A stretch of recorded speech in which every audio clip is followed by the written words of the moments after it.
দু চোখ অন্ধ থাকলেও মনের জোরে মাধ্যমিক পরীক্ষায় ভালো ফল এক জন্মান্ধ মেয়ের।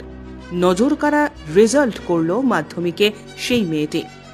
রাইটারের সাহায্য নিয়ে মাধ্যমিকে ৮০% নম্বর পেয়ে নজর কাড়ল সকলের। মালদার ইংরেজবাজার ব্লকের শোভানগর গ্রাম পঞ্চায়েতের মাদিরা বাধাগাছ এলাকায় বাড়ি। ওই জন্মান্ধ মেয়ের নাম আফরিদা পারভিন, বয়স ১৬। বাবার নাম মোহাম্মদ পিয়ার আলী। আফরিদা জন্ম থেকেই সম্পূর্ণ দৃষ্টিশক্তিহীন, দু চোখেই দেখতে পায় না সে। তার কাছে গোটা জগৎটাই অন্ধকারময়। তাই চোখের অন্ধকার দূর করতে শিক্ষার আলোয় আলোকিত হয়ে ওঠার প্রয়াস চালিয়ে যাচ্ছে সে, যার প্রথম ধাপ হিসেবে এবছর শোভানগর হাই স্কুল থেকে মাধ্যমিক পরীক্ষায় বসে ওই ছাত্রী।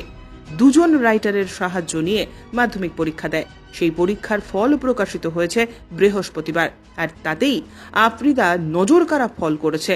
তার ঝুলিতে আসে ৫৬৪ নম্বর, যা শতাংশের বিচারে ৮০%-এর ওপরে।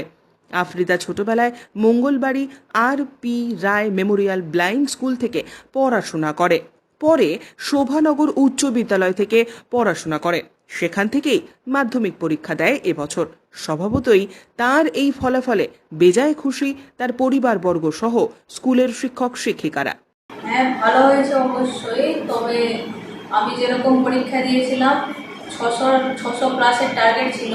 তবে ভূগোল এবং অঙ্ক খাতা হয়তো দেখতে এক্সামিনারের কিছু ভুল ত্রুটি হয়েছে, মিস্টেক হয়েছে, তাই বলে রিভিউ করার পর আসল রেজাল্টটা জানা যায়। আমার সহযোগী ছিল, তারা সবাই এবার মাধ্যমিক দিবে, মারুফা মীরা পারভিন আর নাফিসা। শোভানগর হাই স্কুলের শিক্ষক শিক্ষিকারা আমাকে খুবই সাহায্য করেছে। তারা আমাকে খুবই সাপোর্ট করেছেন নিজের সন্তানের মতো, আর এমন স্কুলে পরিবেশ রাখার চেষ্টা করতেন যাতে আমাকে কোনো অসুবিধা না হয়, আর আমাকে আলাদা করে সব কিছু ভালোভাবে বুঝিয়ে দিতেন। আমি পরবর্তীকালে ইংলিশ সাবজেক্ট নিয়ে পড়াশোনা এগিয়ে যেতে চাই এবং ইংলিশের একজন প্রতিষ্ঠিত প্রফেসর হতে চাই। জন্ম থেকে ও অন্ধ, দেখতে পাই না। তবে ছোট থেকেই আমরা বুঝতে পেরেছিলাম যে ও পড়ার দিকে খুবই আগ্রহ এবং খুব ট্যালেন্টেড হিসাবে বুঝতে শিখেছিলাম। সেই জন্য ওকে আমি প্রথমে মঙ্গলবাড়ি আর.পি. রায় মেমোরিয়াল ব্লাইন্ড স্কুলে ওকে ভর্তি করি।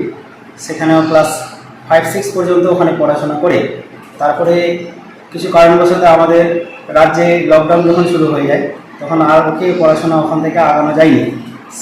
সেই মুহূর্তে আমি তাকে শোভানগর উচ্চ বিদ্যালয়ে ভর্তি করি এবং সেখান থেকেই পড়াশোনা চলে 2 বছর লকডাউনে কাটা যাওয়ার পর ও নবম দশম স্কুলটা ক্লাস ওখানেই করেছে এবং সেখানে যে প্রত্যেকটা শিক্ষক তাকে যথেষ্ট সহযোগিতা করেছে এবং তার মধ্যে বিশেষ খুব বলবো যে দায়িত্ব দিয়ে কাজ করেছে ডক্টর হরিস্বামী দাস প্রধান শিক্ষক, দেবাশিস বাবু, পলাশ দা খুব সহযোগীভাবে ওকে সাহায্য করেছে এবং তাকে যথেষ্ট আগ্রহ করে তাকে শেখানোর চেষ্টা করেছে এবং তার ফল আজকে আমরা দেখতে পাচ্ছি। কিন্তু আশানুরূপ তার ফল এখন হয়নি। ওটা আমরা টার্গেট রেখেছিলাম যে ও 600 প্লাস পাবে, কিন্তু কারণবশত 2টা সাবজেক্টে ওর নাম্বার কম চলে এসছে, জানি না কী জন্যে। তা আমরা রিভিউ করছি, ওটা করার পর দেখা যাবে কী হবে। এবং এটার জন্য আমাদের শোভানগর স্কুলের প্রত্যেকটা শিক্ষকগণদেরকে আমি নিজের কাছ থেকে ভালো ধন্যবাদ জানাচ্ছি আমার মেয়ের দিকে লক্ষ্য রাখতে।